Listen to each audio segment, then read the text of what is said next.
Hi everybody, my name is John Lustrea. I'm the Education Coordinator at the National Museum of Civil War Medicine, and I'm thrilled to be joined today by Rachel Moses, the Site Administrator here at the Pry House Field Hospital Museum. It's one of the 3 sites that we operate through the museum.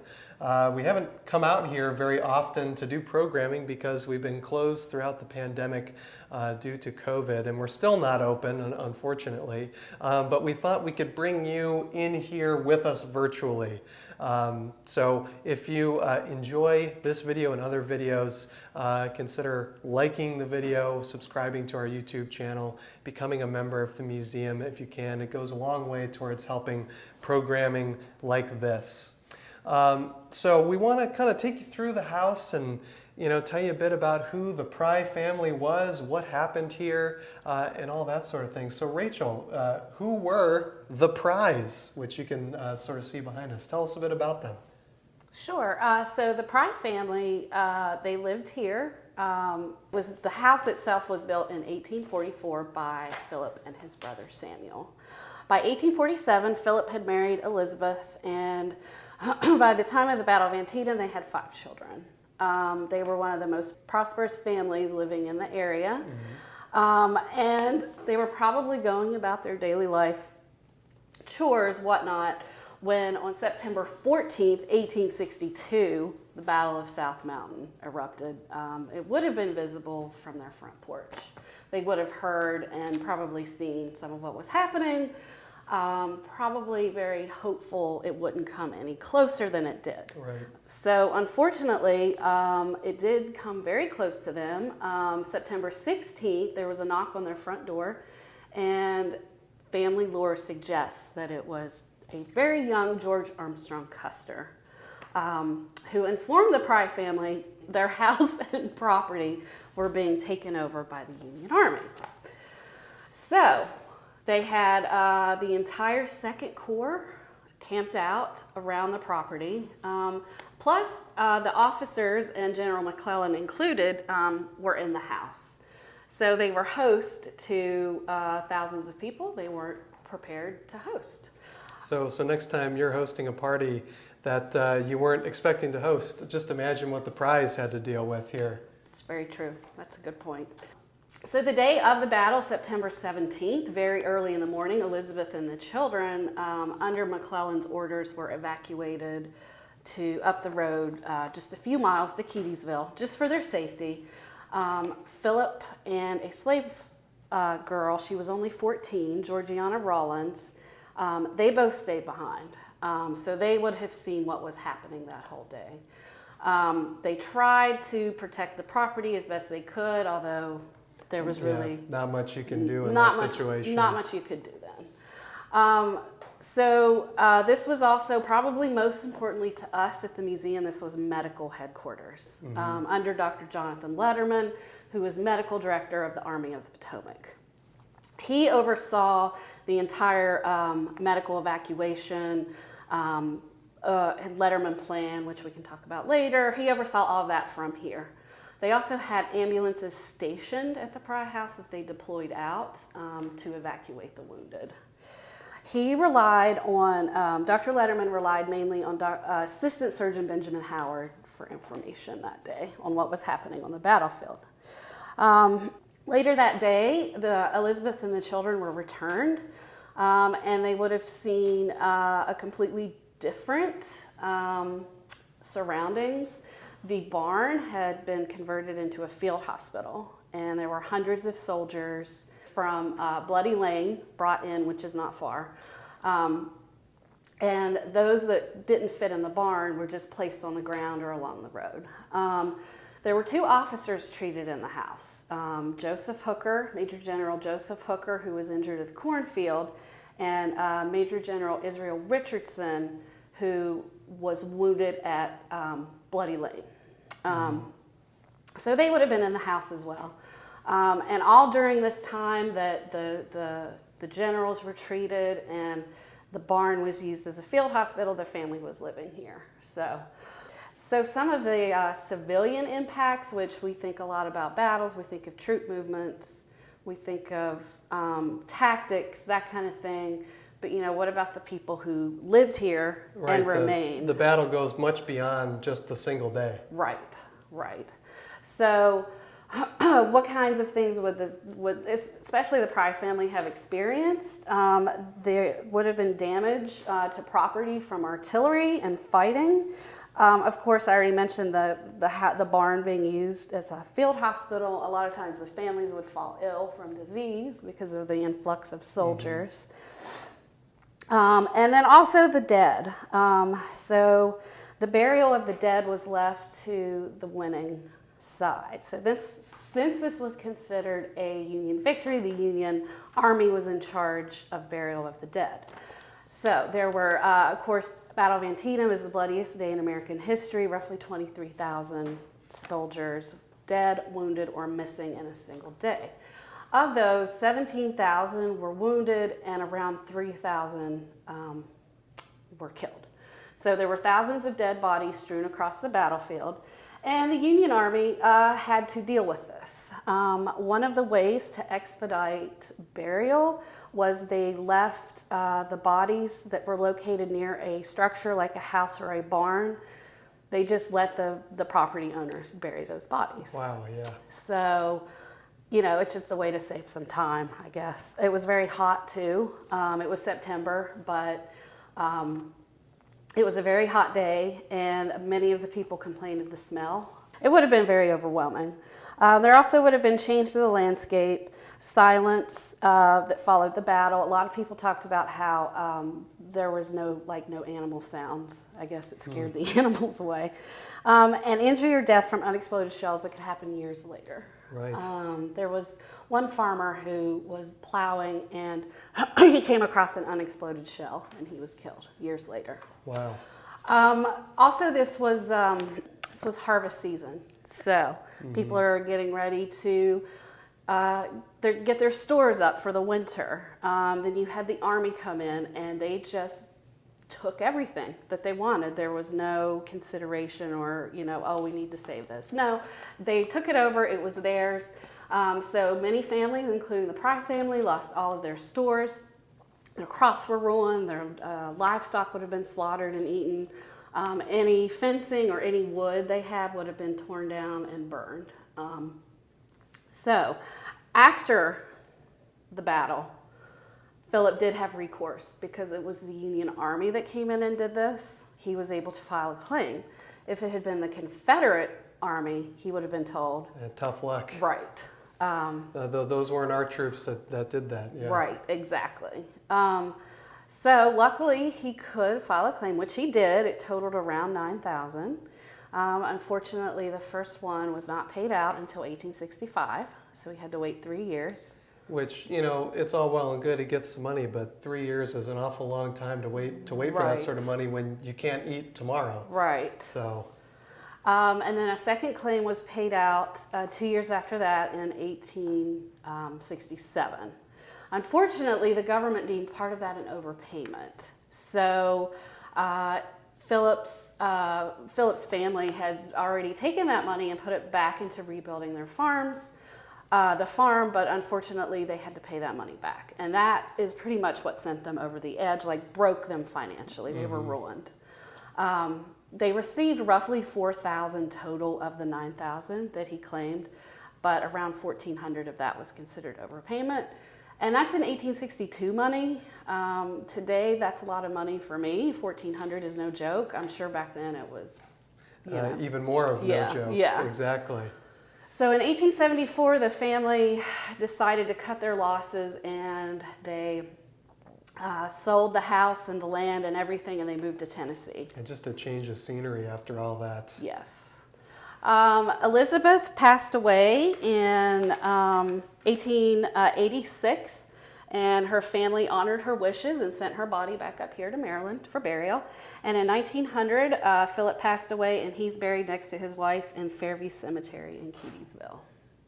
Wow, what a story for the family, and it's a great example of how these battles are not just over, the day after the battle. The legacy extends so much further. Exactly. So in the next room here, we're going to talk a bit more about the kind of medical response that Jonathan Letterman orchestrated from right here at the Pry House. So the Battle of Antietam is famous in American history for all kinds of reasons. It's a turning point in the Civil War. It's a turning point, with the issuance of the Emancipation Proclamation. Notable photography comes out of this, but what it gets less often noted for is it's a medical turning point. It's the first time that the Letterman Plan gets put into effect. Rachel, maybe tell us a little bit about the Letterman Plan and maybe how the Pry property would have fit into all that. Sure. So the Letterman Plan was the genius of Dr. Jonathan Letterman, who's behind me. The medical evacuation of the wounded was a disaster. So the first major battle, the first Battle of Bull Run, there were soldiers left on the battlefield between 7 and 10 days waiting for help. Yeah, not ideal. No. So Jonathan Letterman was brought in to solve this problem, which he did brilliantly. We still use the foundation of his plan today in modern EMS and medicine and combat medicine. So he was a pretty smart guy. He pretty much knew what he was doing. So what is the Letterman Plan? The Letterman Plan is basically a organized system of medical evacuation from the battlefield, from initial injury to long-term care in a general hospital. Mm-hmm. So the first stop would have been an aid station, which would have been located close to the battle but under some sort of cover. Sure. That's where the wounded would be brought and administered first aid. So bleeding would have been stopped. Mm-hmm. They did have tourniquets then. They would have administered brandy and morphine for shock. Mm-hmm. And then they were also doing triage, although they did not call it triage then. Right. It was not called triage. They were sorting the wounded according to the severity of their wounds. Right. So mortal wounds, which were deemed they couldn't help this person, would have been wounds to the trunk of the body, the chest, or the head. What they would do would make these individuals comfortable and get back to them last, expecting them to die. That's not out of malice or anything. Well, just the success rate of the kind of invasive surgery that Right. they might need, just the success rate wasn't as high as it was for other types of injuries. Correct, right. Then there would have been the wounds to the extremities, arms, legs, which Right. would have been bullets. And the bleeding would have been stopped and they would have been transported to a field hospital such as the Pry Barn. Which is right where Right we are, here. just down the hill, which Right. we'll wind up there later. And then the third would have been superficial wounds where they could have patched the person up, sent them back to fight. Mm-hmm. So that's what they were doing regarding the evacuation. Letterman also changed the structure of field hospitals. Before Mm-hmm. that, they were Right. organized by regiment, Mm-hmm. and he organized them by division. So going from a smaller unit of organization to a bit bigger, so that way Correct. it's kind of an all-encompassing thing rather than having people show up at a field hospital and then being turned away because they're not part of the regiment. Right, exactly, which was important. And it also helped the morale of the troops because they knew if they got wounded, Right, they they're- were going to be taken care of. They're not going to be turned away, which is sort of your worst fear if you're wounded. Right. This was the first battle. Antietam was the first battle where his plan was put into practice, and it was a success. So of the 17,000 wounded, within 24 hours, mostly everybody was evacuated Wow, from the battlefield. It's a huge change just over the Yes. course of 1 year from first Bull Run, which you had mentioned earlier. Right. That's amazing. Right.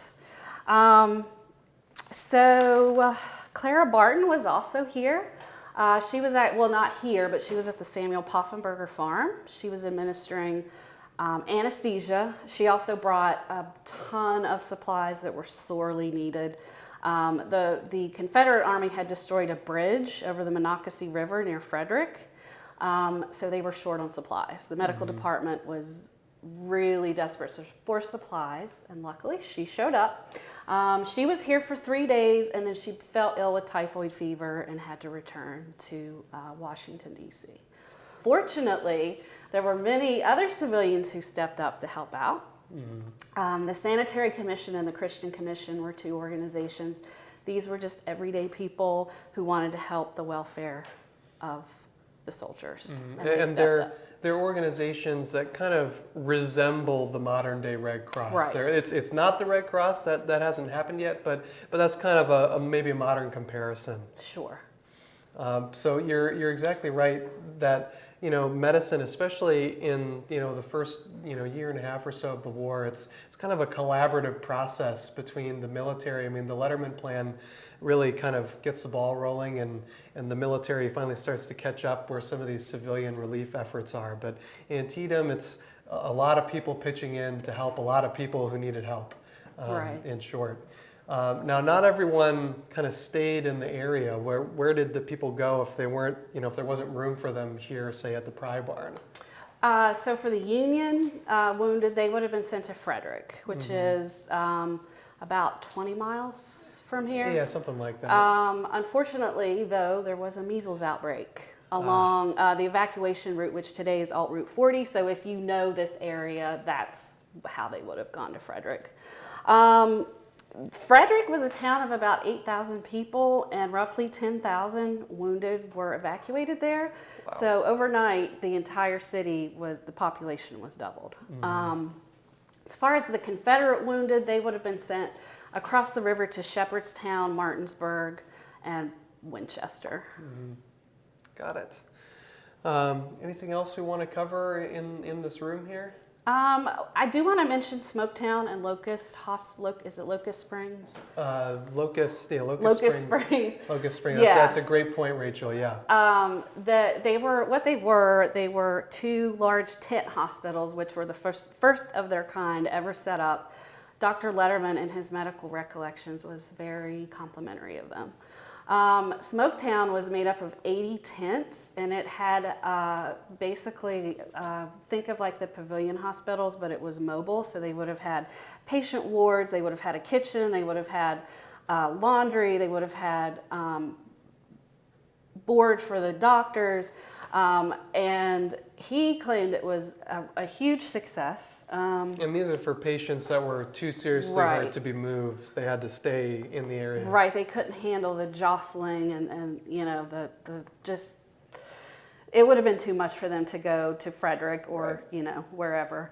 So Smoketown was actually in operation until May 20th, 1863.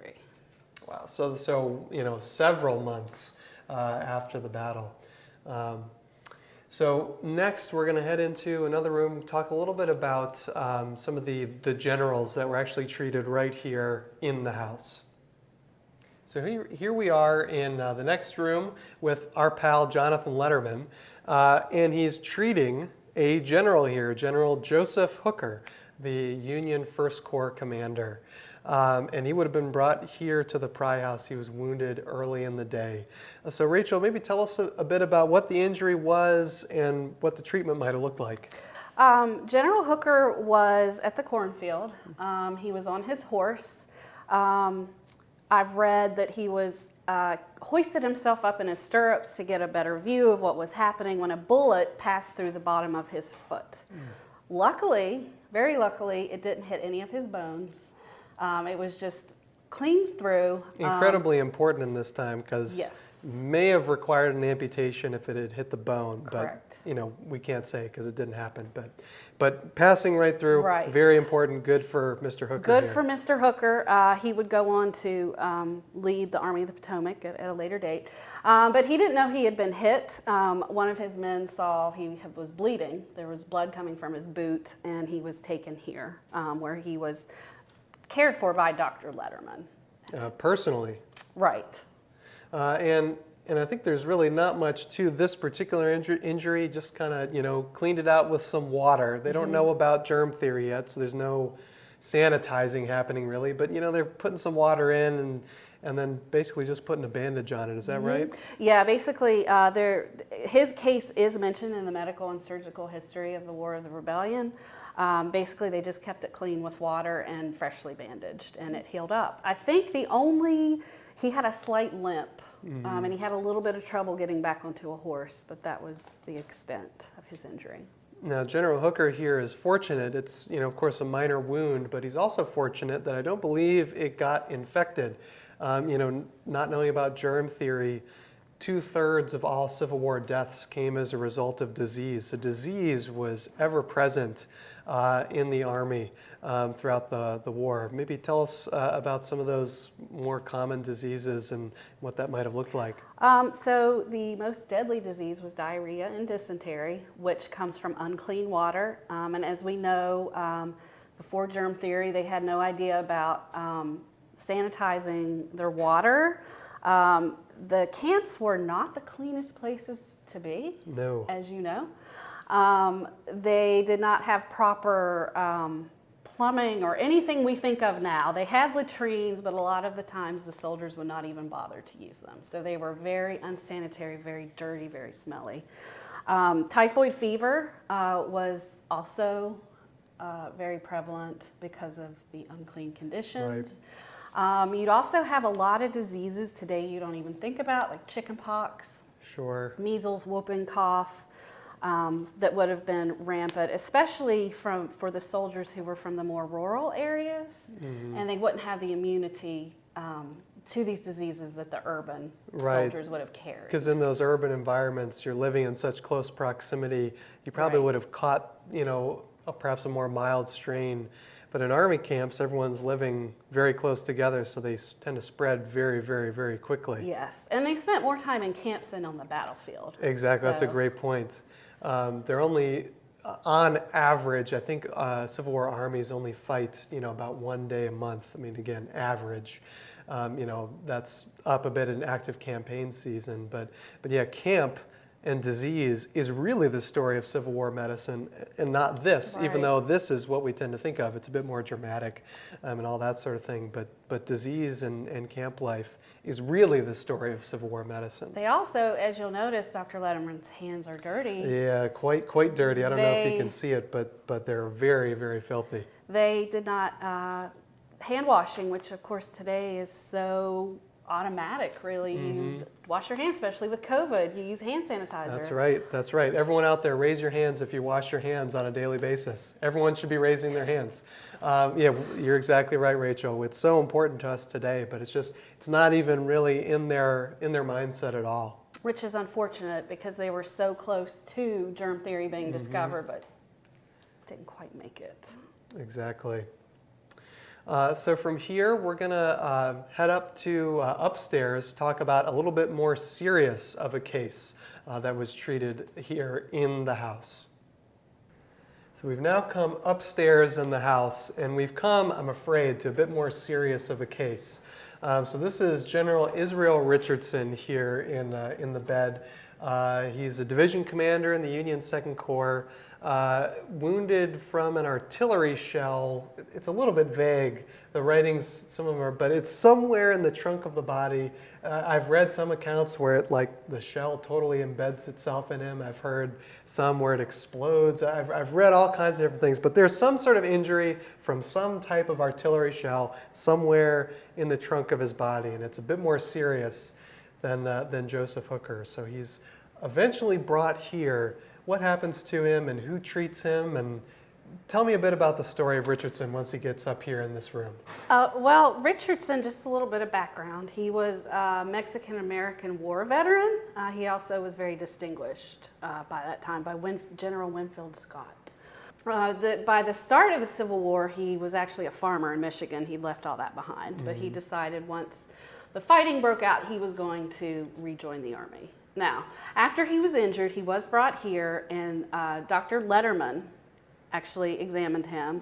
Dr. Benjamin Howard also did, and they deemed his wound to be mortal. They said he's going to die, just because that's how those types of injuries usually panned out. As we mentioned before, they were not given priority because the success rate for those sorts of surgeries or procedures wasn't very high.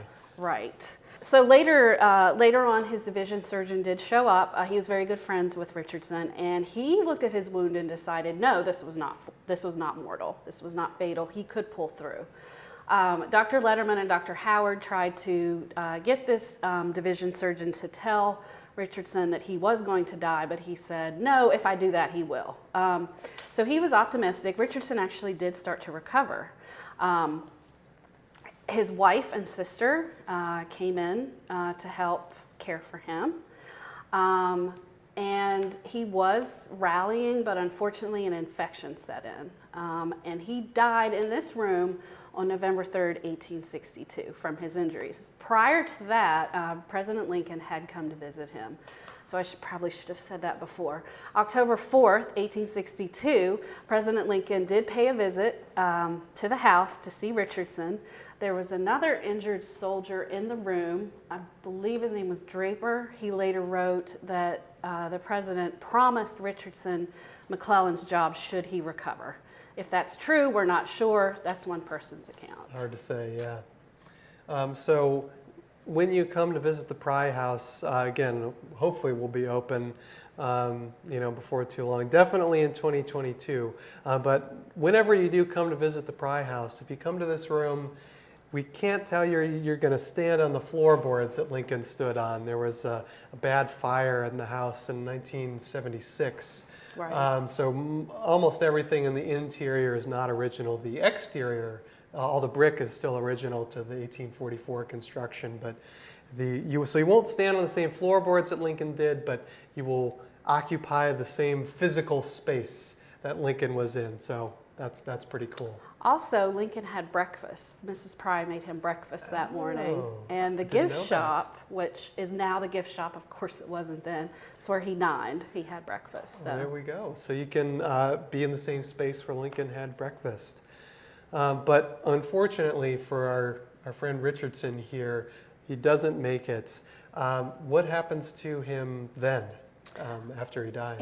His body is embalmed and he is sent to Michigan, Pontiac, which is where he's buried. Got it. Now say a little bit more about embalming. That was pretty common during the Civil War, right? Yes, it was actually the Civil War that spurred its popularity and turned it into the funeral practice we know today. So during the Civil War, you had thousands of young soldiers dying far away from home, and this need for closure by the families. So the soldiers would pay for it, or the families, and hopefully, I know that it's kind of a vague area, could their bodies actually be recovered and sent to the right family and embalmed? But they would pay for these services. And there were several people, including Richardson, who was embalmed. And it was such an important thing to be buried in the family plot back home, to Right. be with your relatives and such. So, the Civil War is very notable for the popularization of embalming in this country, and Richardson is just one of many who would have participated in that. So from here, we've spent all our time in the house, and we've talked a bit about some of the generals who were treated in here. Now we're going to head down to the barn and talk a little bit about some of the soldiers that maybe we don't know their names and what that treatment might have looked like. So we've now moved down to the Pry Barn, and this is where most of the medicine was actually happening here on the Pry property. Somewhere between 400 and 700 wounded soldiers, primarily from Richardson's division, would have been treated here. Now, obviously, they couldn't all fit in the barn, so they would have fit as many as they could in here, and they would have been spread out probably around the property. Behind us, we have a reproduction Civil War era ambulance, and this is how most of those wounded soldiers would have arrived here in something just like this. Now, Rachel, talk to us a little bit about the kind of treatment that they might have received at a field hospital like this. Well, the most common surgery performed during the war was amputation. So more than likely, there would have been hundreds of these performed right here in the barn. Right. The mini ball, which was a new type of bullet, it caused an extensive amount of damage to the bone and tissue. It flattened on impact. Doctors found that the best chance of survival for their patient was just to cut the limb off. A skilled surgeon at the time could perform a full leg amputation, start to finish, 12 to 13 minutes, and an arm amputation in around 8.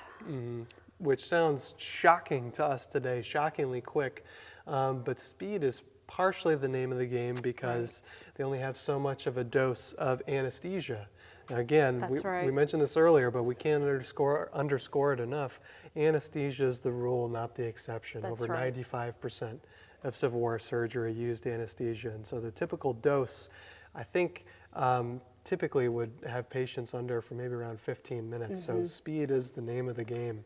And I think it was Stonewall Jackson who, when his arm was amputated, he said he couldn't feel anything, but he could hear his arm being Exactly. amputated. So yeah, and they're kind of playing around with the dosage because they're concerned about overdosing. They don't want to do Right. that. And so sometimes we have some kind of circumstantial evidence like what you just brought up of maybe a little bit of underdosing so that it's not painful, but you know, he can still kind of remember some things and he's a little bit sensible. So it's a pretty wide spectrum of exactly how the dosage is happening, but the important point is the dosage is happening. They are, you know, the soldiers are going under with very few exceptions. That's right. And also, they would want to be able to rouse them quickly so they could get to the next patient quickly because they could have hundreds of people waiting for care. Which certainly would have happened Yes. here. Now, talking about, you know, how likely are you to survive one of these amputations? Do we know some of the survival rates and mortality rates and all that? So the farther from the trunk of the body you go, the greater your survival rate. I believe like a finger is 6% mortality. Yeah, it's single digits. It's quite low, so you'll be okay probably. But if like your hip, that would be about 82% roughly. So basically, if you were going to get shot, hopefully it would be farther from the trunk of the body as opposed to closer. Exactly so, and that gives you an idea of the range. So, you know, anywhere from a couple percent mortality rate all the way up to an 83% mortality rate. So it really just depends, you know, where you've been hit, basically. So if you've been hit in an, shall we say, an advantageous place, you'll probably pull through. So that's a bit about amputation, which, you know, we would have seen a lot of that happening. And the tables, you know, we're talking barn doors, you know, they're stretching barn doors over bales of hay. I mean, they're improvising anything. This is not a purpose-built hospital. Right. This is just a structure that has a roof. Plus, it would have had animals right. still housed in here. Yeah, so. animals and such in the area. So, I mean, it's not ideal, but it's, you know, they're doing the best with what they had.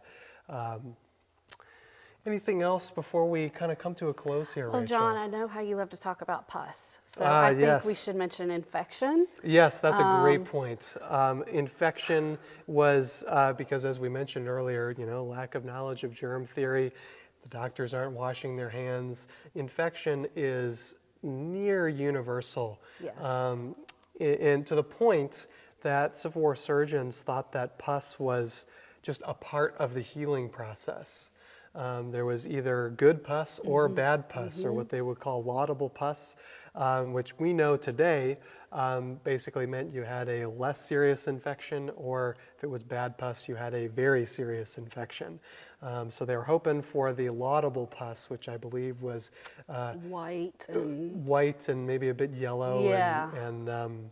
and fairly odorless, Right. but kind of Right. you know, gross nonetheless. The Yes. bad pus was it was dark. It had a really foul smell. yeah, horrible smelling, dark, maybe even a bit red, and that was a sign of a pretty serious infection. Right. So you were hoping to avoid the bad pus. Right. That's a great point. Yeah, any opportunity I get to talk about pus, love to take it, because what other situation can you possibly talk about that in regular company? So yes, so a lot of pus in this very room. Yes. And a lot of bad smells too. Yeah, a lot of bad smells. In fact, there's a great book in our bookshop. It's called Smell Detectives. And we actually did an interview with the author, Dr. Melanie Keekley, Dr. Keekley, at the beginning of the pandemic. You can check that out. It's called Smell Detectives, and she has a whole chapter about the smells at the Battle of Antietam, if you're interested to read more on that. But with all that said, I think we're going to bring this to a close. I've had a good time. I hope you've had a good time, I've had a Rachel. great time, John. I hope you all have had a good time out there. It was a joy for us to get back out here to the Pry House. Again, we're closed currently at the time of filming in the summer of 2021. Hopefully we'll be able to open up maybe at some point later this year, but definitely next year in 2022. We'd love to have you come out and visit. But in the meantime, until we open up, this will have to suffice. We've taken you around the property here and shown you some of the highlights. So if you liked this video, hit the like button, subscribe to us on YouTube, and if you want to go that extra level, consider becoming a member of the museum. For as low as $25 a year, your membership money supports the preservation of this barn and the operation of the Pry House, the National Museum of Civil War Medicine, and all of that. So from John and Rachel here at the Pry Barn, have a wonderful day.